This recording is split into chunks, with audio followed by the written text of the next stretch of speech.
Bienvenue dans Décodeur, le podcast qui parle de celles et ceux qui font la déco aujourd'hui. Je m'appelle Hortense Leluc et à chaque nouvel épisode, j'invite à mon micro des pros de la déco. Un architecte ou un designer, une marque que vous aimez ou que vous allez découvrir, un entrepreneur, un créatif ou un influenceur, quelqu'un que vous allez connaître ou pas, mais qui dans tous les cas va nous parler déco et envers du décor. Rencontres, savoir-faire, actu, tendances, conseils, ici, la déco, ça s'écoute. Bon allez si quand même, pour les images, rendez-vous sur le compte Instagram Décodeur Podcast. Les rideaux, un sujet qu'on n'aborde pas souvent alors qu'il nous concerne tous un jour ou l'autre. Nouvel intérieur ou nouvelles envies, choisir ses rideaux n'est pas aussi facile qu'on le croit et est en tout cas le fruit d'une réflexion plus ou moins rapide. Quelle dimension, quelle couleur, quel style, quelle matière, l'offre pléthorique qui s'est intensifiée ces dernières années peut être un avantage comme un inconvénient. Marie-Colombe Terrier du site mesrideaux.fr, qui rend ludique la confection de rideaux et autres stores sur mesure, nous aide à y voir plus clair. Bonjour Marie-Colombe. Bonjour Hortense. Alors, tu me disais tout à l'heure que la période novembre, décembre, janvier, février, enfin l'hiver, était plutôt un pic dans l'achat des rideaux. Comment ça s'explique ? C'est parce qu'on se dit que les rideaux réchauffent l'intérieur ? Alors oui, c'est vrai. Un événement qui est immuable et qui arrive chaque année, à savoir l'arrivée de l'hiver. C'est vrai que souvent on va déménager vers juin, juillet, on s'installe, on part rapidement en vacances. En septembre, il y a la rentrée, pas mal de frais, on finit d'installer. Tout va bien, c'est l'été indien. Et puis souvent en octobre, le froid arrive d'un coup. Les jours raccourcissent, il y a le changement d'heure, on se rend compte qu'il fait noir, qu'on allume la lumière plus tôt. Et les voisins se rapprochent. Donc là, les rideaux semblent l'urgence. On ne voit plus que ces trous noirs, en fait, le soir en rentrant chez soi. On a besoin de confort. Donc là, souvent, à partir d'octobre, ça s'accélère. La deuxième chose qui arrive chaque année et c'est Noël. C'est le fait d'avoir... Alors, hors contexte sanitaire, évidemment, je parle en temps normal, on a envie, quand on va recevoir chez soi, d'avoir un intérieur chaleureux autour du sapin, et ça passe souvent par les rideaux. Donc dès octobre-novembre, on s'en préoccupe. Et ça, il s'agit des particuliers, mais c'est aussi valable pour les professionnels. On travaille par exemple avec les restaurateurs qui ont souvent des devantures vitrées. Donc dès qu'arrive l'hiver, les rideaux semblent nécessaires pour être choisis quand on passe dans la rue. C'est vrai qu'on a rarement envie d'aller dans un restaurant qui a l'air d'être un peu froid côté bocal. Donc là, les rideaux apportent un vrai plus de confort. Et puis nous, on travaille aussi beaucoup avec les hôtels. Certains ferment en fait pendant l'hiver pour profiter pour faire des travaux. Donc là, on va rénover les chambres. Pensez à tous ces rideaux à ajouter pour compléter de nouvelles chambres. Et on a également les stations de sport d'hiver avec qui on travaille beaucoup, qui vont accélérer en fait leurs travaux pour accueillir la nouvelle saison avec du sur-mesure dans les chalets, etc. Alors, quand on décore une pièce, à quel moment on choisit les rideaux ? Là, on a parlé un peu de la saison. Dans un premier temps, en même temps que la couleur des murs, à mi-parcours, en dernier, toi, c'est plutôt un détail, en fait. On doit le penser en premier, en dernier, c'est une finition. Alors, je pense que comme beaucoup d'éléments de décoration, ça dépend avant tout des priorités d'aménagement pour chacun. Souvent, quand on commence la décoration d'une nouvelle pièce, on va vouloir s'inspirer. Donc, on passe pas mal de temps sur Pinterest. On peut parfois faire des boards. On va suivre tel ou tel archi dont on admire le travail pour voir comment est-ce qu'elle procède. Donc, on peut avoir le coup de cœur, par exemple, en se baladant sur Internet. Tiens, telle paire de rideaux en lin lavé Curie, ça a une allure incroyable. C'est la pièce maîtresse. C'est ce qui va décider, en fait, de la déco de ma pièce. Et puis, le reste va être un peu calmé, des peintures, un linge de lit un petit peu plus naturel. Mais à côté de ça, ce qui est quand même la majorité des cas, c'est qu'on commence par ce qui nous semble prioritaire, donc les murs, le sol, un papier peint, un carreau de ciment. Et les rideaux vont arriver à la fin, ils vont devoir composer avec tout le reste. Est-ce que le rideau doit se faire remarquer ou pas ? Quel est le rôle du rideau ? Alors, Pour certains, il peut être uniquement fonctionnel, c'est-à-dire j'ai des voisins un petit peu trop proches, j'ai besoin de voilage, je n'ai pas de volet et donc j'ai besoin d'occultant. Mais la majorité des cas, on est quand même dans une approche qui est décorative, esthétique et même quelquefois un peu psychologique puisque ça apporte un vrai confort à une pièce. Depuis la nuit des temps, en fait, on a habillé nos fenêtres, parfois uniquement dans cet objectif-là, pour avoir une sensation de bien-être dans une pièce quand on entre. De quoi ça peut rassurer ? Ça peut rassurer, ça peut apporter vraiment un bien-être visuel, un côté confortable. Il ne faut pas oublier que c'est en tissu, donc c'est une matière chaleureuse, ça ondule, ça n'est pas rigide, ça n'est pas froid comme un mur peut l'être. Et donc tout de suite, ce côté un petit peu flou apporte une certaine aisance, un moelleux à la pièce. Alors, grande question, comment on choisit la matière notamment ? Est-ce que c'est une question de goût ou il y a des critères à étudier quand on choisit un rideau ? Alors, ça commence souvent par le goût, comme le choix de l'ensemble des matériaux d'une maison. On peut chacun avoir son bon goût, son mauvais goût. Donc c'est vraiment la priorité. Il faut que ça nous plaise. Sur un chantier où nous, quand on va conseiller une personne qui nous appelle, on va évidemment apporter notre expertise. Certaines matières fonctionnent moins bien avec un contre-jour, une pièce un petit peu moins éclairée. Mais c'est exactement comme une vendeuse qui va vous conseiller un pantalon qui vous dessine une silhouette un petit peu plus élancée. Si vous préférez l'autre, elle ne va pas non plus aller à contresens. À contresens. Voilà. Donc, c'est avant tout une question de goût, bien évidemment. Alors, même si c'est une question de style, qu'est-ce que ça apporte quand ils sont, par exemple, en coton ? Alors, le coton, c'est une matière facile, qui fait l'unanimité. Ça peut apporter de la légèreté dans une chambre d'enfant, un salon à bord de mer. Ouais, en lin, on voit beaucoup. Oui, de rideaux en lin. Exactement. Nous, c'est vraiment notre chouchou. C'est un tissu assez magique qui peut fonctionner à la fois dans une magnifique rotonde, dans un appartement haussmannien à Paris, et dans un très joli chalet à la montagne. C'est une matière intemporelle, naturelle, qui aujourd'hui est bien plus sophistiquée qu'elle n'a pu être. Les couleurs sont beaucoup plus chiadées, beaucoup plus poussées. Il y en a vraiment pour tous les goûts. Il peut être plus ou moins brut, plus ou moins ethnique, plus ou moins chic. C'est en tout cas la matière, oui, qu'on travaille le plus. Ouais. Il y a beaucoup de velours aussi ? Le velours, oui, a fait son grand retour depuis un certain nombre d'années. D'abord le velours lisse, puis ensuite il s'est aussi sophistiqué. On a des velours qui vont être à chevrons, des velours ras, des velours brillants, d'autres mat. Le velours, souvent, c'est un petit peu je l'adore ou je le déteste. Pour certaines personnes, il est très pointu, avec des couleurs, du coup, qui vont avoir une allure incroyable. Et pour d'autres, il rappelle trop le salon de leur tante il y a 30 ans, donc c'est rédhibitoire. Oui, puis le velours, est-ce qu'on peut se dire aussi, ça fait un petit côté plus hivernal, en fait, on se dit que ça réchauffe, est-ce qu'on va pas s'en lasser après l'été ? Exactement, c'est un point qu'on prend souvent en considération lorsqu'on conseille sur un chantier.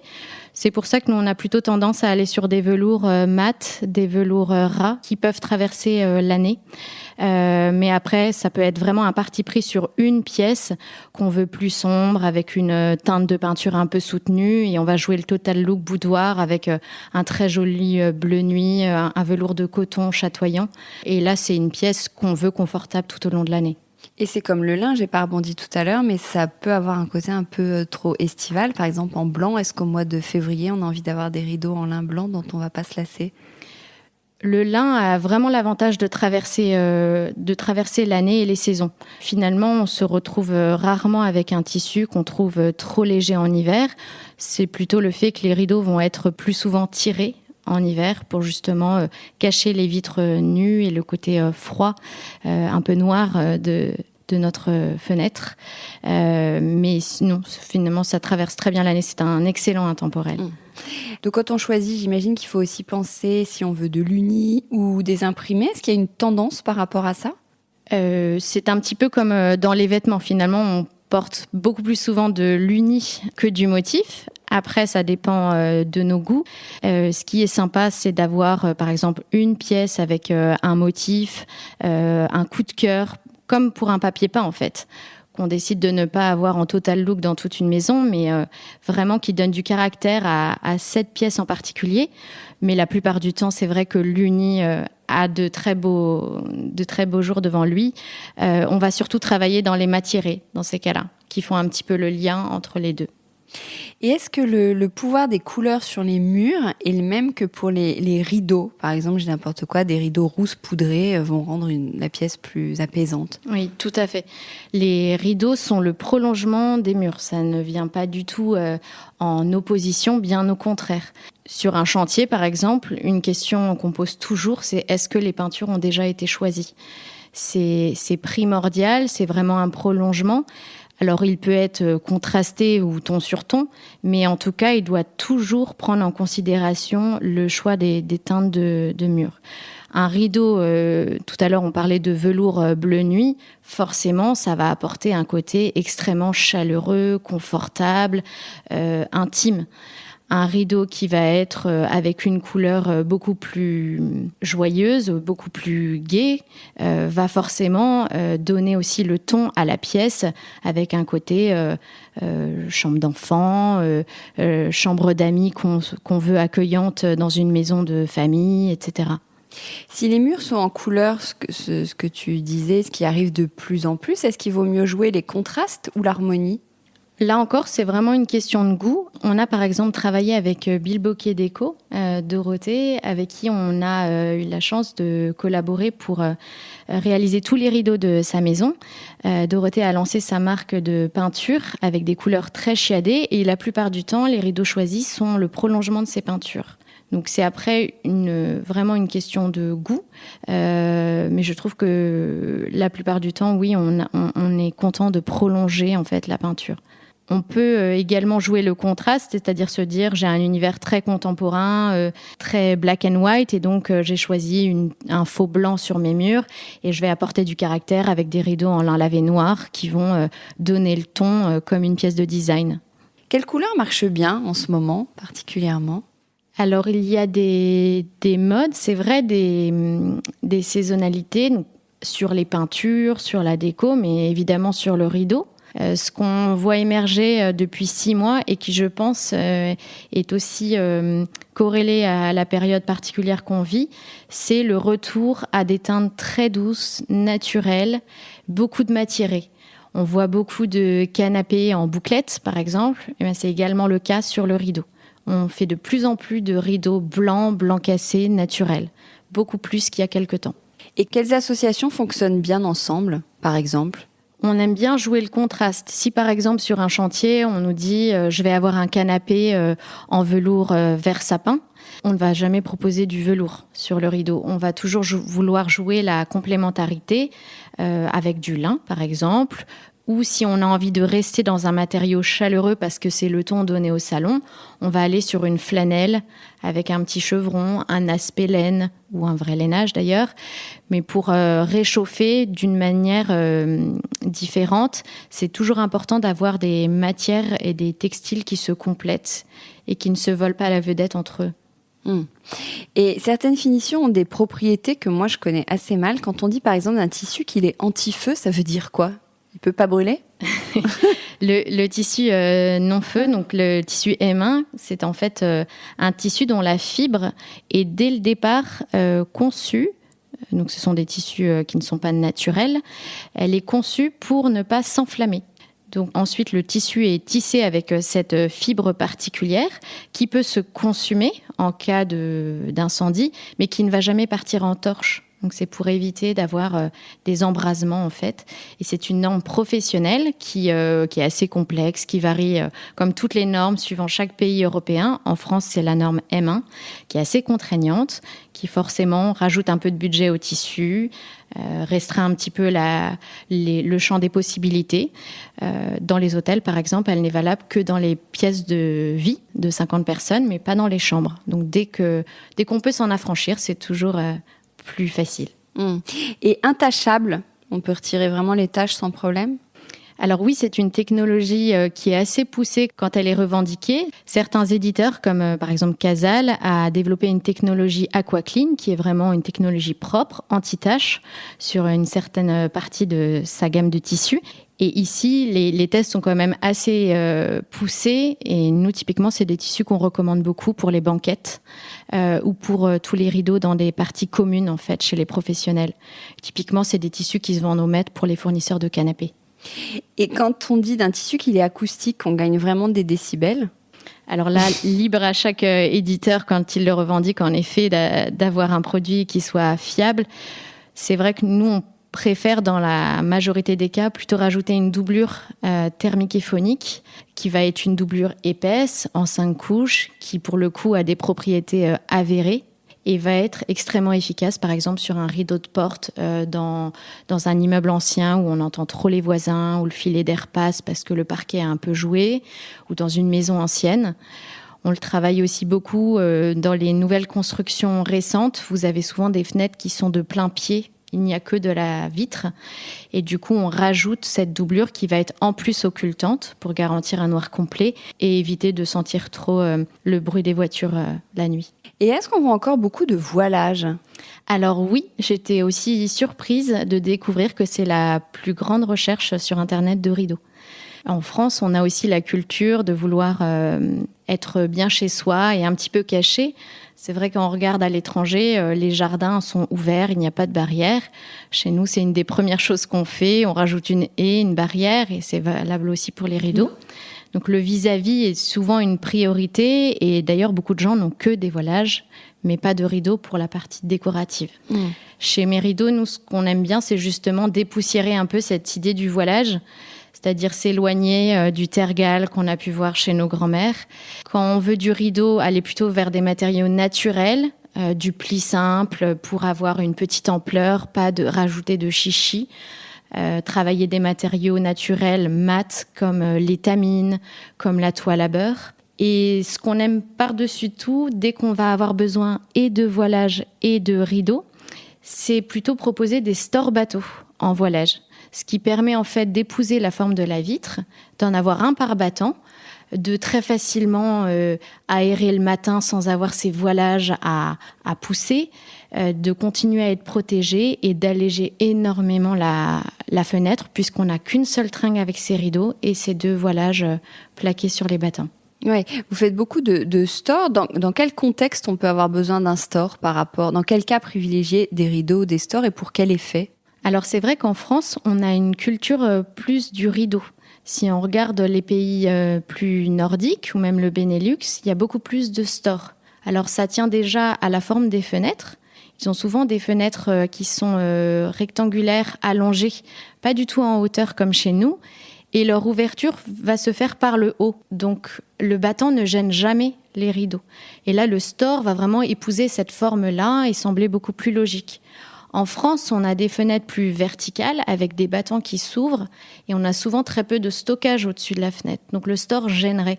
On a toujours eu cette culture du rideau qui, d'ailleurs, je trouve, a quand même un pouvoir décoratif plus fort. En France, la priorité est souvent donnée à la déco. Nous, on va travailler plutôt les stores quand on est dans un univers très contemporain, mais surtout, comme on l'évoquait, sur la partie voilage. Là, je trouve qu'il apporte vraiment son plus d'efficacité sans encombrer. Et aujourd'hui, on peut avoir aussi le cliché du store qu'on emmêle, qu'on n'arrive pas à ouvrir, qui se déroule mal. J'imagine que ça a évolué. Quel type de store existe ? Oui, alors c'est vrai que tout évolue. C'est valable pour le store, c'est valable pour les rails qui avaient très mauvaise presse et qui aujourd'hui sont ultra performants, comme ce qu'on peut trouver dans l'hôtellerie. On privilégie, c'est vrai, plutôt la chaînette, qui comme ça peut sembler plus visible, mais en fait est beaucoup plus qualitative et le geste est beaucoup plus agréable au quotidien. Un petit peu moins le cordon. Et sur les stores enrouleurs, on va avoir du coup un matériau qui est spécifique pour bien s'enrouler et du coup avoir un geste extrêmement fluide lorsqu'il s'enroule ou se déroule. Donc on a vraiment fait beaucoup de progrès sur les stores, c'est vrai. En parlant d'ouverture, on n'a pas encore parlé des têtes de rideau. Entre le rideau à œillet, à patte, à nouette, comment on choisit ? Quels sont les critères ? Alors c'est vrai qu'il y a plusieurs têtes de rideau. C'est souvent d'ailleurs une des premières questions qu'on nous pose, puisque nous on ne fait que du sur-mesure. Les personnes doivent choisir leur tête de rideau. C'est souvent un petit peu un sujet d'angoisse. Est-ce que ça va être compatible avec la tringlerie que j'ai déjà actuellement ? Alors autrefois, on privilégiait tout ce qu'on appelait les plis flamands. D'ailleurs, c'est un abus de langage puisqu'en fait, le pli flamand regroupe l'ensemble des plis. Pli simple, pli doux, pli triple, pli plat. Mais le plus courant était le pli double. Donc souvent, on dit le pli flamand pour le pli double. C'est ce qu'on voyait beaucoup sur les rideaux avant. Aujourd'hui, l'offre prêt-à-poser s'est considérablement développée. Et le but, c'est qu'elle fonctionne partout. Donc l'œillet est très largement répandu. Cet œillet doit aussi être, au niveau de sa teinte, coordonné à la tringle, ce qui n'est pas toujours le cas dans le prêt-à-poser. Nous, ce qu'on aime bien privilégier et qu'on conseille d'ailleurs sur tous nos chantiers, c'est le pli simple. C'est un pli qui a été mis au goût du jour depuis quelques années, qui a beaucoup d'avantages. C'est la même ampleur que l'œillet. En sur-mesure, c'est quasiment le même prix, mais vous avez un rideau avec un pli fait à la main par une couturière en France. Votre rideau est typé sur mesure puisque le pli n'existe pas en prêt-à-poser. Et vous avez évidemment un fini et une élégance qui sont assez incomparables. L'autre avantage du pli simple, c'est qu'il utilise moins de tissu, donc cela donne des rideaux sur mesure plus abordables et qui se stockent beaucoup plus facilement. Et aussi doublure ou pas doublure ? Alors pour la doublure, on a parfois une vraie contrainte. Si on n'a pas de volet, on a besoin d'avoir un occultant. Si on a un vrai filet d'air sur sa porte d'entrée, on a besoin d'une doublure thermique et phonique. La doublure peut être aussi nécessaire pour protéger un rideau. Quand on a une exposition qu'on sait très puissante du soleil, qu'on ne veut pas que ces rideaux décolorent, clairement la doublure protège. Elle va souvent aussi venir valoriser le tissu. Quand on regarde un échantillon de tissu, il est très important de le tester devant la vitre pour voir ce qu'il donne quand le rideau est tiré et sur le côté du mur, comme si on avait une doublure. Et souvent, on se rend compte que ce qu'on aime, c'est la teinte quand il est doublé. Pour éviter le côté déceptif, c'est toujours conseillé, c'est toujours plus joli d'avoir un rideau doublé. Et une anecdote qui est intéressante aussi, c'est que certaines personnes peuvent penser que seul le soleil abîme le rideau, alors qu'en fait, ce qui abîme le plus, c'est la lune. Et comme on tire ces rideaux le soir, c'est là où, du coup, les rideaux peuvent être abîmés. Autrefois, par exemple, les soirs de pleine lune, on sortait tout le linge qu'on étendait dehors pour le blanchir. Toujours le cas. C'est l'info du jour de la semaine. Oui, mais c'est vrai du coup qu'il ne faut pas se dire j'ai une mauvaise exposition, moi je ne tire mes rideaux que le soir, ils n'ont pas besoin d'être protégés. Ça peut être surtout abîmé la nuit. Après, certains tissus, comme le lin lavé, sont magnifiques non doublés. Oui, puis encore une fois, ça dépend de l'effet, si c'est décoratif ou si c'est dans une chambre et pour occulter quand on n'a pas de volet. Exactement. Et la tringle, tu parlais tout à l'heure de la tringle. Comment bien choisir une tringle ? Alors, la nouveauté depuis quelques années, c'est que la tringle est devenue décorative.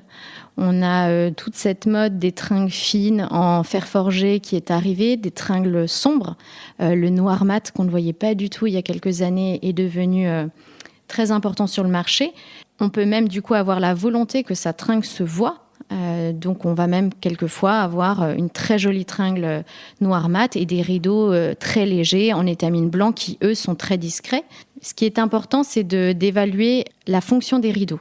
Si je veux de l'occultant, on va toujours nous recommander d'aller plutôt sur des rails qui vont être plaqués au mur ou au plafond et totalement calfeutrer votre fenêtre. C'est dommage de se payer de l'occultant, mais d'avoir un jour, parce que la tringle, si l'on utilise une tringle plutôt qu'un rail, va être éloignée de la fenêtre et donc tout le jour passe. La deuxième chose, c'est qu'on peut avoir, quand on fait par exemple du sur-mesure, comme on le fait nous au quotidien, des rideaux lourds, puisqu'on a une mesure qui est hors norme, donc une grande hauteur, une grande largeur. Donc il faut une tringlerie absolument adaptée au poids de ces rideaux. Et alors, les embrasses, est-ce que ça se fait toujours ? On voit beaucoup de rideaux qui tombent droit, mais je dois quand même poser cette question. C'est vrai. Depuis quelques années, la tendance est vraiment aux rideaux plus épurés, plus contemporains, avec un très joli tombé. On aime justement le voir ondulé, cassé au sol. On est moins sur les embrasses. Ce qui est sûr aussi, c'est qu'on a tous envie d'avoir le maximum de luminosité chez soi. Et les embrasses qui faisaient blouser les rideaux devant la vitre ôtaient énormément de luminosité. En parlant de longueur, en fait, quelle est la bonne longueur pour des rideaux ? Tu dis parfois certains se cassent par terre, traînent par terre, je ne sais pas quel est le bon terme. Quel est le bon choix Alors, il y a 2 écoles. Là aussi, c'est vraiment une question de goût. Soit les rideaux sont rasants, c'est-à-dire qu'ils font pile poil, leur mesure touche le sol. On évite vraiment les rideaux, ce qu'on appelle feu au plancher. Trop court. Voilà, parce que surtout quand on fait du sur-mesure, ça nous semble vraiment dommage de faire des rideaux sur mesure trop courts. Mais ce qu'on aime vraiment conseiller, c'est le rideau cassant. Alors, pas un cassant de 10 cm ramasse-poussière, mais vraiment un petit cassant de 2-3 cm qui va apporter un confort, permettre au tissu un peu de s'écraser, au rideau de se stocker. C'est aussi un avantage pour les gens qui prennent leurs mesures. Il y a une petite marge de manœuvre. Si on se rend compte que finalement, on ne peut pas mettre la tringlerie à cet endroit-là, mais un petit peu plus bas, ça permet d'ajuster sa mesure. Mais globalement, c'est beaucoup plus chaleureux. On parlait tout à l'heure un peu des tendances. Est-ce qu'il y a des innovations toujours dans ce domaine, parce qu'il y a eu beaucoup de nouveautés depuis toutes ces décennies, ou est-ce que ça s'est un petit peu tassé ? Il y a des innovations avec justement toutes ces technologies non-feu, anti-taches, mais aussi les lins lavés. Par exemple, autrefois, on n'avait que des lins assez rêches. C'était une matière qui n'était pas noble, qu'on ne retrouvait pas sur les rideaux. On avait des satins, des taffetas. Aujourd'hui, le lin lavé, qui, comme son nom l'indique, est déjà lavé pour s'assouplir, a conféré une qualité de souplesse au lin qu'on n'avait pas autrefois. Donc oui, il y a beaucoup d'évolutions. Il y a aussi une démocratisation du rideau. Le fait d'avoir des matériaux dits moins nobles mais plus naturels, aujourd'hui, c'est vraiment la grande tendance sur le rideau. Alors aujourd'hui, il y a vraiment beaucoup de rideaux qui sont vendus dans le commerce. Quels sont, vos arguments pour faire plutôt ces rideaux sur mesure ? Quelle différence même entre les deux ? Alors souvent, quand on pense à sur-mesure, on pense contrainte. J'ai une grande hauteur, j'ai une baie vitrée, donc je n'ai pas le choix. Les rideaux prêts à poser ont toujours les mêmes dimensions et donc ne fonctionnent pas chez moi. Je suis obligée de faire du sur-mesure. Il y a une seconde chose qui est le fait d'avoir vraiment une approche déco et de se dire j'ai des dimensions standards, mais je n'ai pas envie d'avoir les mêmes rideaux que tout le monde. J'aime la déco, j'ai envie de choisir mon tissu qui fonctionne avec le canapé que j'ai eu du mal à choisir. Et là, on va aller dans un aspect du sur-mesure qui est la personnalisation. Les rideaux, par exemple, qu'on a travaillé avec Bilboquet Déco, sont des rideaux avec 3 tissus qui sont introuvables dans le marché. Ce sont des rideaux uniques et comme le choix d'un matériau particulier ou d'une table qu'on n'a pas vu chez tout le monde, on est heureux de pouvoir aussi personnaliser. Dans le sur-mesure, on peut aussi se dire je voudrais un rideau en lin lavé bleu pan, mais j'ai également besoin d'occultants. Ça ne passe que par le sur-mesure, comme un métier de tapissier, puisque vous avez besoin d'une doublure occultante à poser à votre choix de rideau. Ça n'existe pas en prêt-à-poser. Alors, on peut se dire aussi que le sur-mesure est un peu plus cher. Est-ce que c'est vraiment le cas ? Alors oui, il y a toujours forcément un delta. Un rideau prêt-à-poser va être fait à la chaîne, le métrage va être acheté en masse et tout est finalement standardisé dans sa fabrication. Nous, on a vraiment à cœur de rendre le sur-mesure Made in France abordable. Pour ça, on a un site e-commerce, on n'a pas de boutique et on ne stocke pas. Donc le but, c'est à chaque fois de commander votre métrage pour réaliser vos rideaux.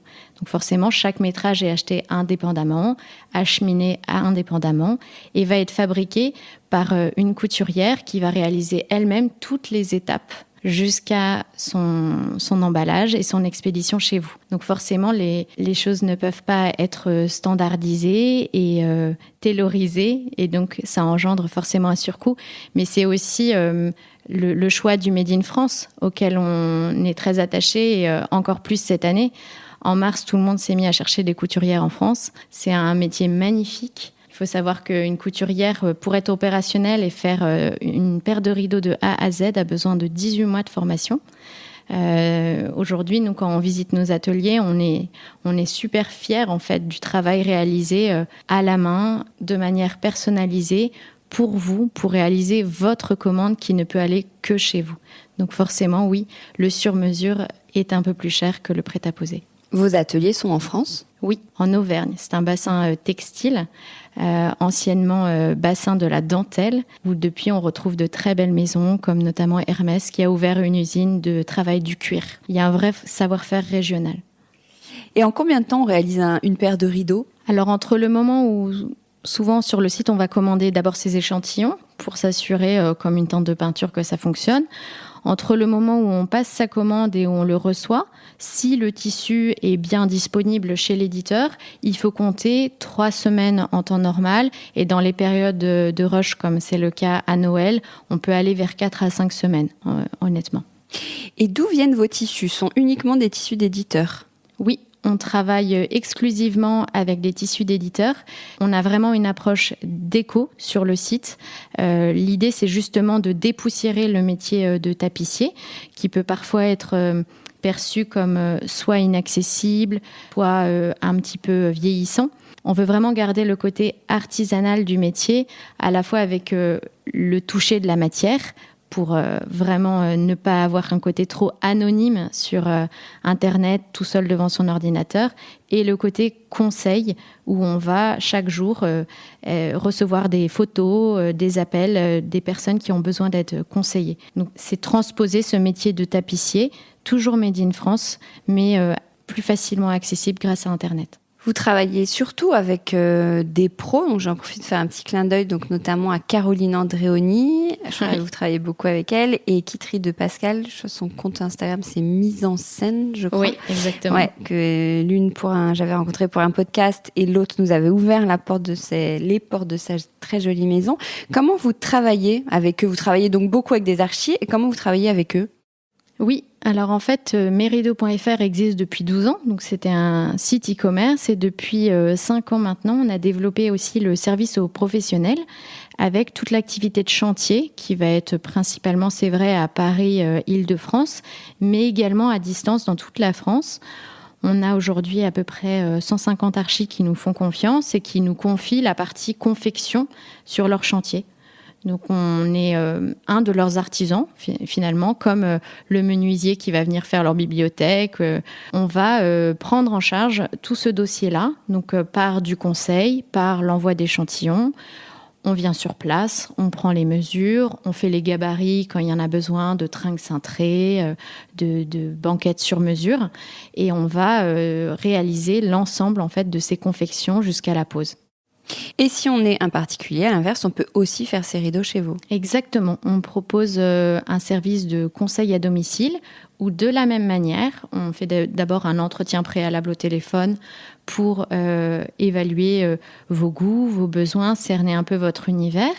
On adapte du coup la sélection de tissus qu'on va apporter sur le chantier et on va fournir un vrai conseil déco, mais aussi technique, puisqu'il y a beaucoup de contraintes qu'on ne voit pas forcément quand on n'est pas dans le métier, notamment pour le placement de la tringlerie et les éléments qu'il est possible en fait d'apposer à ces fenêtres. Et de la même façon, on propose ce service jusqu'à la pose si c'est nécessaire. Oui, il y a un vrai service de conseil pour aider à prendre les bonnes décisions, c'est bien ça ?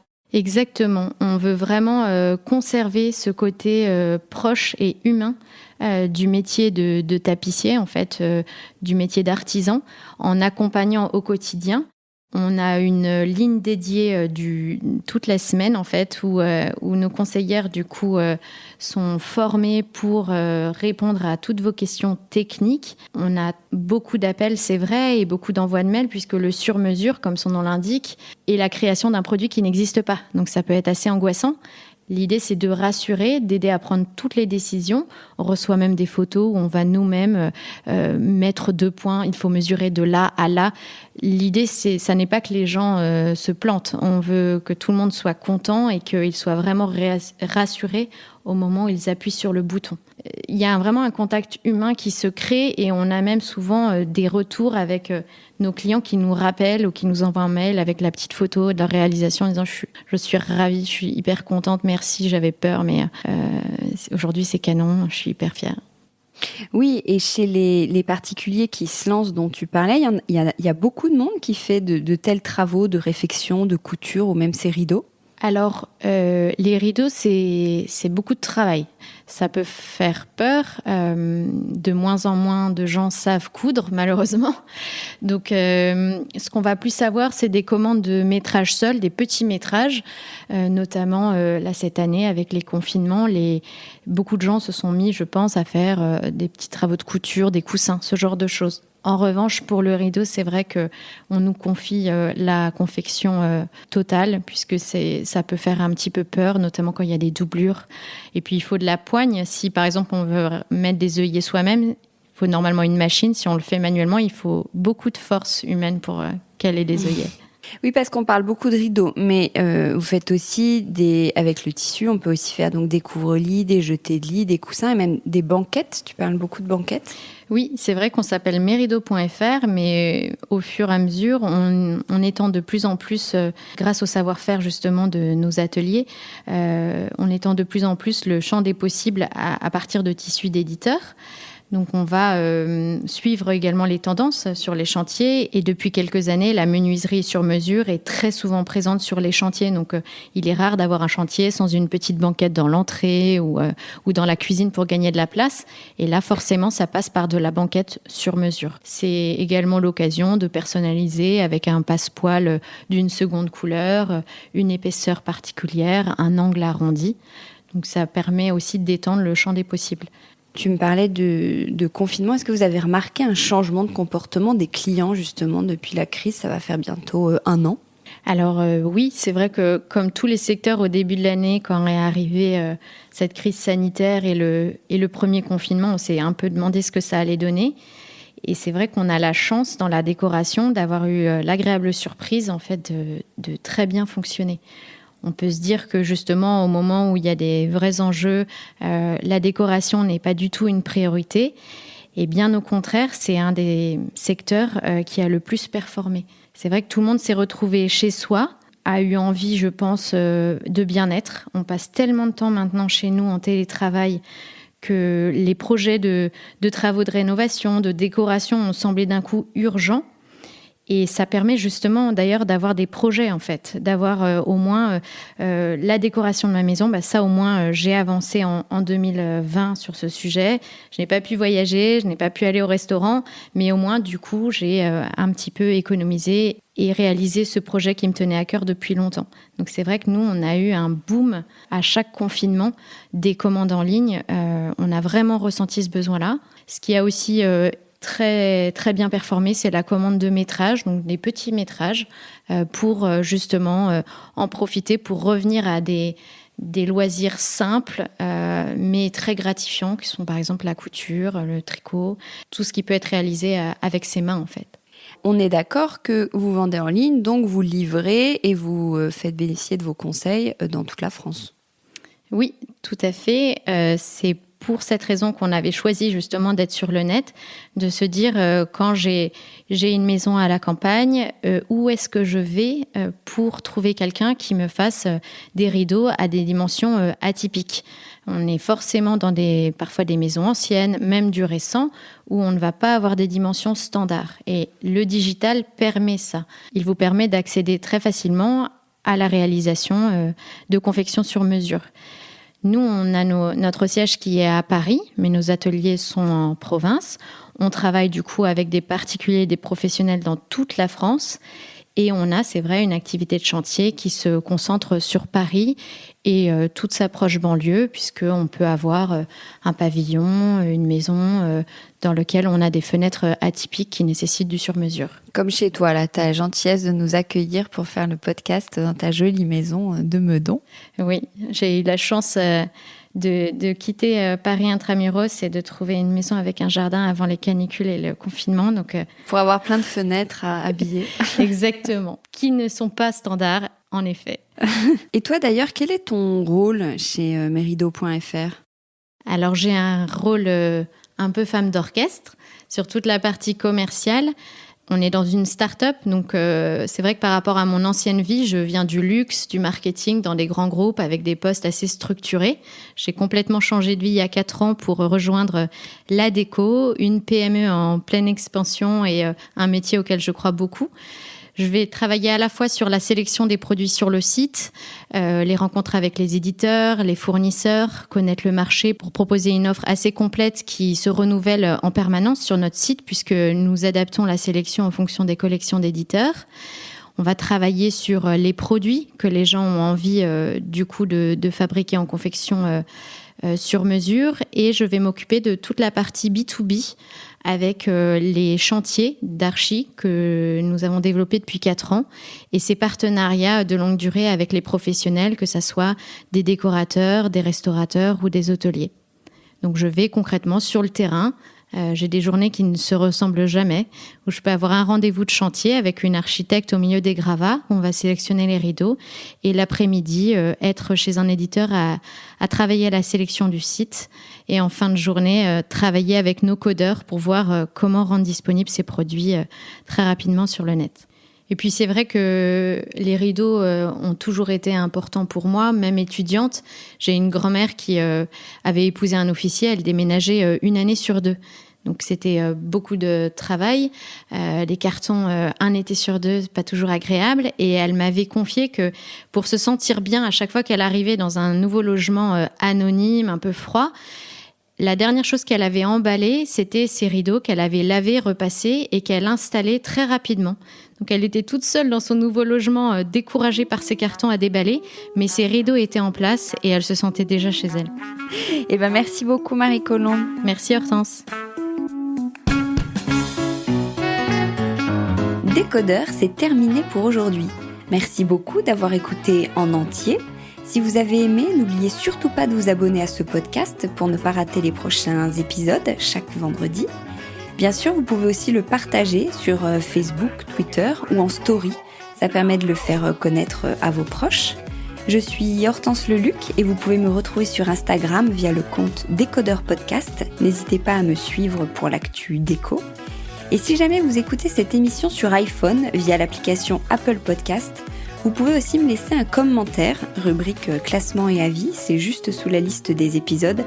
Les 5 étoiles me font toujours très plaisir et surtout, elles permettent de faire connaître Décodeur encore plus largement et de partager l'univers de la déco avec le plus grand nombre. Voilà, merci et à très bientôt alors, ici ou ailleurs.